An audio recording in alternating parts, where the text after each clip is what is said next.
Anime.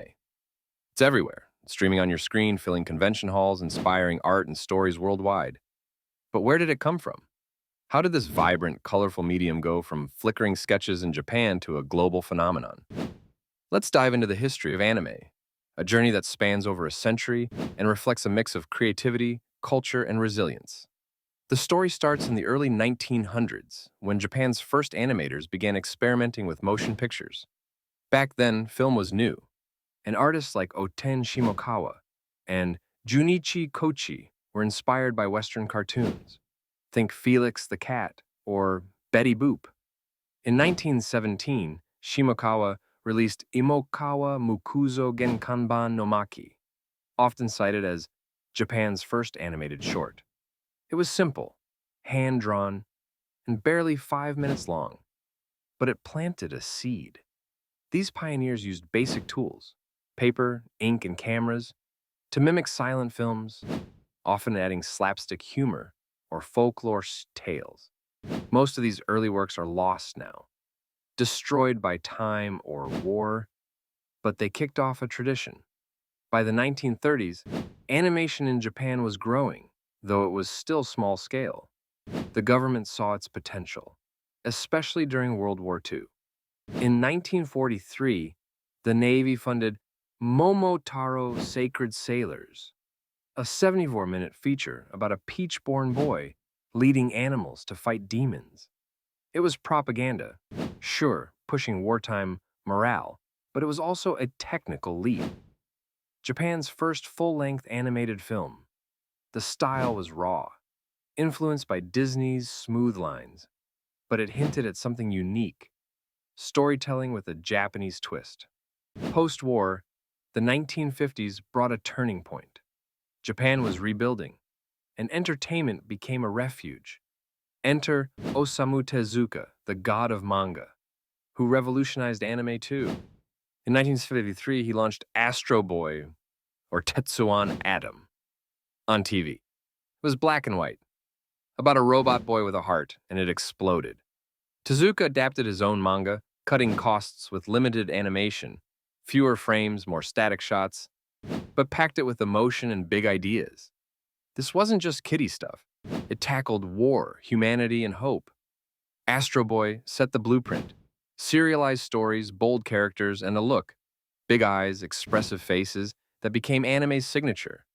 The 1960s and 70s saw anime bloom.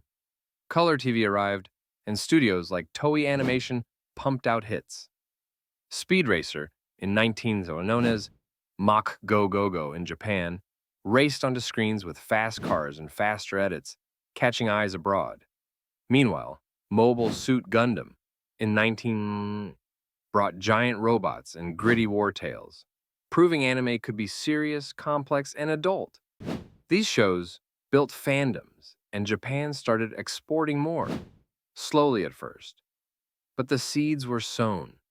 The 1980s were anime's golden age. Money flowed, creativity soared.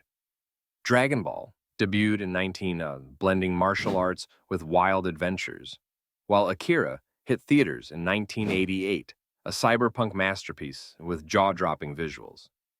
Akira wasn't cheap. It cost millions and used over 150,000 hand-drawn frames.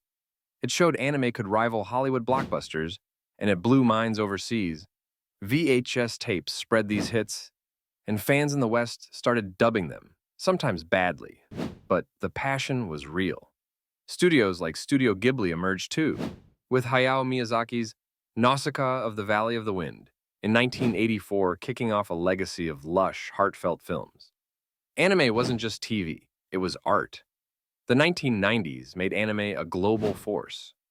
Pokémon launched in 1997, a simple monster collecting tale that became a juggernaut, games, cards, and an anime that hooked kids everywhere. Sailor Moon in 1992 flipped gender norms with magical girls kicking butt, inspiring a generation. And Neon Genesis Evangelion in 1995 went deep. Mechs, yes, but also depression, religion, and existential dread. These shows hit TV screens worldwide, dubbed into English, Spanish, French. Cable channels like Toonami aired them late at night, and suddenly, anime wasn't niche, it was mainstream. The 2000s brought digital tools and the internet. Traditional hand-drawn cells gave way to computers, speeding up production. Naruto in 2002 and Bleach in 2004 fueled the shonen boom, long, epic tales of heroes and battles. Streaming platforms like Crunchyroll, starting in 2006, made anime instant. Subbed episodes dropped hours after Japan aired them. Fans didn't need bootleg tapes anymore. They had legal, fast access.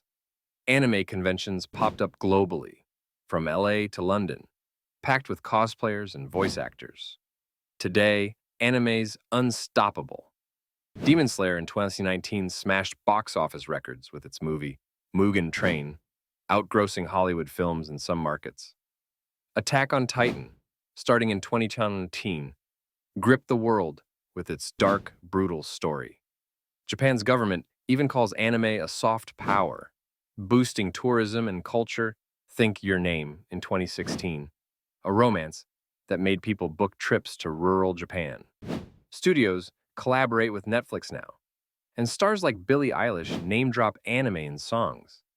It's not just a medium, it's a movement. From 1917's shaky sketches to today's global hits, anime's history is one of evolution, rooted in Japan's culture, but shaped by war, tech, and fans worldwide. It's gone from propaganda to personal, from niche to necessity. What started with a few dreamers drawing by hand now streams into millions of lives. And the best part? It's still growing, still surprising us, one frame at a time.